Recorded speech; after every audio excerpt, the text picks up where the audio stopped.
नमस्कार, सी न्यूज भारत में आपका एक बार फिर से स्वागत है। मैं हूं आपके साथ रजा सिंह। वक्त हो चुका है न्यूज बुलेटिन का। तो न्यूज बुलेटिन में बात करेंगे बदायूं की, जहां नगर पालिका परिषद बिसौली के अधिशासी अधिकारी द्वारा बीते दिनों दुकानदारों को नगर पालिका की दुकानें खाली कराने का नोटिस चस्पा कराया गया था, जिसमें 3 दिन में दुकानें खाली न करने पर कार्रवाई करने की चेतावनी दी गई थी। जिसको देखते हुए दुकानदारों व व्यापारियों के समर्थन में उद्योग व्यापार प्रतिनिधि मंडल उत्तर प्रदेश बिसौली इकाई के नगर अध्यक्ष कृष्ण अवतार शर्मा ने व्यापार मंडल के तमाम लोगों के साथ बिसौली तहसील परिसर पहुंच उपजिलाधिकारी बिसौली को ज्ञापन सौंपा। धर्मेंद्र कुमार नगर महामंत्री के साथ साथ सुमित गोयल प्रांतीय सदस्य के नेतृत्व में एसडीएम बिसौली कल्पना जायसवाल को 5 सूत्रीय मांगों का ज्ञापन सौंपा गया है, जिसमें मुख्य मांग दुकानदारों पर हो रही है। कार्यवाही पर तत्काल रोक लगाई जाए। इस दौरान केपी मौर्य, लवकुश कुमार, सुनील कुमार, हेमेंद्र कुमार, नरेंद्र कुमार, सुशील कुमार, जिशान इरशाद, महमूद हसन, सरोज बाला, नेमचंद, रामपाल उर्फ भोले समेत व्यापार संगठन के व्यापारी व तमाम दुकानदार उपस्थित रहे। मैं कृष्ण अवतार शर्मा, यहाँ नगर अध्यक्ष उद्योग व्यापार प्रतिनिधि मंडल का नगर अध्यक्ष हूँ। हमारे सामने ये दुकानदारों की जो नगर पालिका द्वारा दुकानें जो आवंटित हैं उन्हें खाली करने के नोटिस जारी किए गए हैं, और वो भी बहुत शॉर्ट टर्म में। ये हम लोगों के संज्ञान में मैटर आया है इन लोगों के द्वारा, तो हम लोग आज यहाँ उपजिलाधिकारी महोदया के पास आए और अपनी ओर से इन लोगों की जो समस्या है उस उपजिलाधिकारी महोदया को हमने अवगत कराया, और उनसे फ़िलहाल इस आदेश पर जो नोटिस है उस पर रोक लगाने की हमने उनसे निवेदन किया है, और उन्होंने भी हमें आश्वासन दिया है कि ऐसा नहीं होगा, किसी की भी आजीविका या किसी की भी व्यापार पे कोई प्रतिकूल असर न पड़े, ऐसा काम होगा। और जो भी पालिका द्वारा निर्धारित है, जो पालिका की संविधान के तहत है, उसके तहत ही कार्रवाई होगी। आवंटित होती है तभी उसी समय प्रीमियम ले लिया जाता है, और बीच में किसी आवंटित दुकानदार की मृत्यु हो जाती है तो उसके परिवार, उसके बेटे या जो भी परिवारी हैं, उसके वारसान हैं, वो स्वाभाविक है वही लोग चला। बदायूं से सी न्यूज संवाददाता प्रताप ठाकुर की रिपोर्ट। अगली खबर बाराबंकी से है, जहां थाना सुबेहा क्षेत्र के जय चंदापुर गांव निवासी देवी प्रसाद रावत का 17 वर्षीय बेटा अंकित रावत, जो कि मोटरसाइकिल से किसी काम से सुबेहा कस्बा गया हुआ था, वापस लौटे समय चंद्रपूर्ण सिंह इंटर कॉलेज सराय चंदेल के पास हैदरगढ़ सुबेहा रोड पर पिकअप से टक्कर होने पर मौके पर दर्दनाक मौत हो गई। सूचना पर पुलिस पहुंची। पुलिस ने शव को कब्जे में लेकर पोस्टमार्टम के लिए भेज दिया। वहीं एक्सीडेंट में शामिल पिकअप भी पुलिस की गिरफ्त में आ गई है। आपको बता दें कि बेटे की मौत की सूचना पाकर पहुंचे परिजनों का रो रो कर बुरा हाल है। वहीं पूरे क्षेत्र में मातम फैला हुआ है। बाराबंकी से सी न्यूज संवाददाता महेंद्र प्रताप सिंह की रिपोर्ट। अगली खबर भिंड से है, जहां सचिव के तानाशाही से सरपंच परेशान है, जिसके चलते सरपंच मीना तिवारी ने एसडीएम लाहार से सचिव को हटाने की गुहार लगाई है, जिसके लिए उन्होंने लिखित शिकायत देकर कहा है कि ग्राम पंचायत कर्यावली में सचिव पद पर पदस्थ कोमल सिंह बुंदेला का कार्यव्यवहार ठीक नहीं है। सचिव द्वारा आमजन को परेशान कर रोजाना शराब पीकर आना, अभद्र भाषा का प्रयोग करते हैं तथा ग्राम पंचायत में चल रही शासन की हितग्राही योजनाओं के लाभ से आमजन को वंचित होना पड़ रहा है। वही महिला सरपंच होने से मेरे साथ कार्य में सहयोग नहीं दिया जाता है।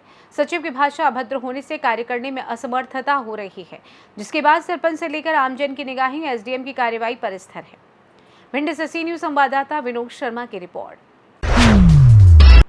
एक दिवसीय दौरे पर आए प्रशांत किशोर ने कल रात्रि में कैमूर जिले के शारदा होटल में प्रबुद्ध लोगों के साथ बैठकर बिहार और कैमूर की विभिन्न समस्याओं पर विचार विमर्श किया। इसके साथ ही उन्होंने किसी व्यक्ति के मन में अगर कोई प्रश्न या संदेह था तो उसे भी दूर करने की कोशिश की। उन्होंने मुख्य तौर पर शिक्षा, पलायन, किसानों की बदहाली, भ्रष्टाचार जैसे विषयों पर लोगों से बात की। इस बीच उन्होंने क्या कुछ कहा, अभी सुनिए।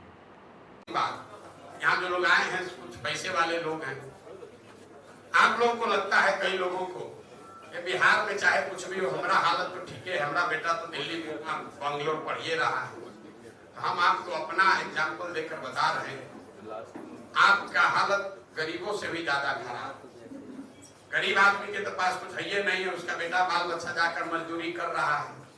जब बुढ़ा जाएगा, शरीर थक जाएगा, तो बाल बच्चा उसका वापस आएगा।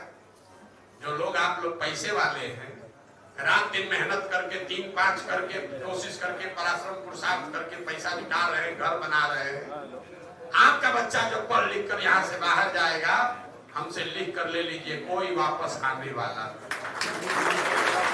कोई नहीं वापस आने वाला।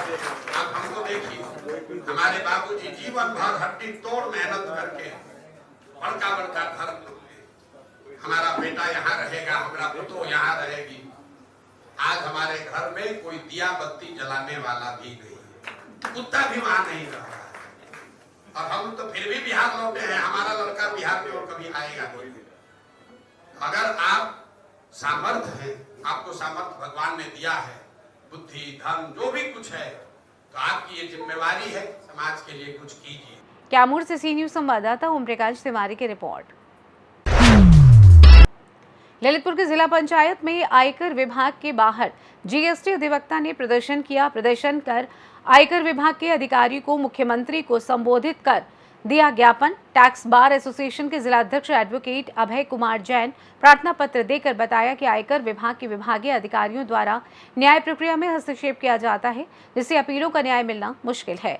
इसके विरोध में प्रदेश के सभी जीएसटी अधिवक्ता न्याय कार्यों से विरत रहकर विरोध प्रदर्शन करेंगे और उत्तर प्रदेश के सभी अपीलीय न्यायालयों का बहिष्कार जारी रहेगा।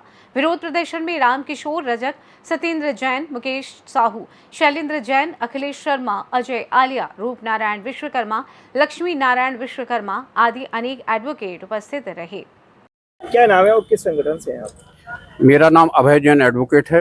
मैं कर अधिवक्ता संघ का अध्यक्ष हूँ। किन मांगों को लेकर आज आपका धरना प्रदर्शन? ऐसा है कि अभी जीएसटी विभाग द्वारा 17, 18, 18, 19, 19, 20, 20, 21 में धारा 61 की जो आईटीसी का डिफरेंस था उसको लेके और नोटिस जारी किए गए थे।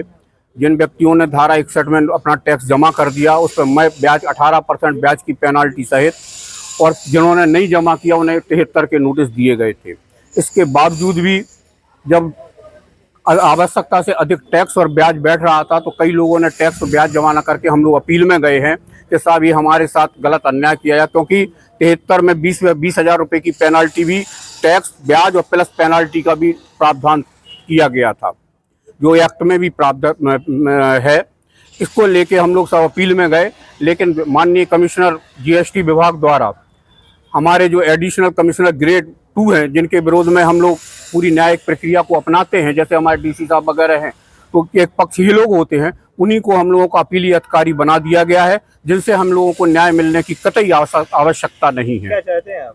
हम लोग ये चाहते हैं कि न्यायिक अधिकरण का गठन हो, उसी में हम लोगों की सबकी अपीलों की सुनवाई हो, ताकि व्यापारियों को उचित न्याय मिल सके और हम लोगों को जो अनावश्यक ब्याज और पेनाल्टी की कार्रवाई की गई है उससे हम लोगों को मुक्ति मिल सके। और व्यापारी अपना टैक्स देने को तो तैयार है, लेकिन अननेसेसरी, क्योंकि 50,000 का टैक्स है, पता लगा 1 लाख रुपया ब्याज बैठ रहा है, उस 20,000 की पेनाल्टी अलग बैठ रही है। क्या आपका एक दिवसीय रहेगा कि इसके आगे भी आपका हड़ताल जारी रहेगा? यदि इस मांग को नहीं माना जाता है तो 1 सप्ताह के बाद फिर से नोटिस देके हम लोग फिर से लंबी हड़ताल पर भी जाने के लिए विवश होंगे और लंबा आंदोलन करने के लिए विवश होंगे, क्योंकि व्यापारियों का शोषण हम लोग सहन नहीं कर पाएंगे, क्योंकि हम लोग तो अधिवक्ता हैं। यदि हमारे व्यापारियों का शोषण होगा तो हम लोगों की वकालत भी खत्म हो जाएगी।